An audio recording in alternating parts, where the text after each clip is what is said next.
रमजान का मुबारक महीना जारी है, जहां एक तरफ मुसलमान इबादत में खास तवज्जो दे रहे हैं तो वहीं बाजारों की भी रौनक देखने को मिल रही है। खासतौर पर आगरा के बाजारों में सहरी और इफ्तार की तैयारियों को लेकर लोग बड़ी तादाद में खरीदारी कर रहे हैं। लोग हर तरह से रमजान को खास बनाने में लगे हैं।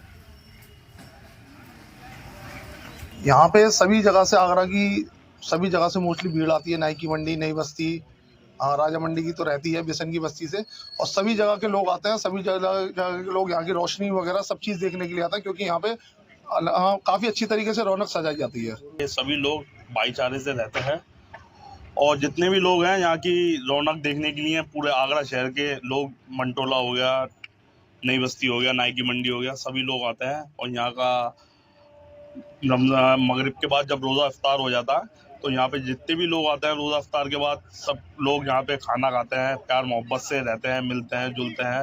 लोग एक बार दिन मुकम्मल होने के बाद सब लोग मिलजुल के रहना चाहते हैं, आके खाना पीना खाते हैं, फिर सहरी की अगले दिन की दूसरे दिन की तैयारी करते हैं। बहुत अच्छे तरीके से अल्हम्दुलिल्लाह यहाँ पर रमज़ान बनाई जाती है। काफ़ी लोग अच्छे तरीके से रमज़ान का महीने में बहुत लोग अच्छे तरीके से रमज़ान मनाते हैं और सब लोग मतलब यहाँ पर खुशी से सारा माहौल अच्छा रहता है। और यहाँ पर खाने पीने का जो भी बाजार लगता है, आगरा की सारे क्षेत्रों से लोग यहाँ पर आते हैं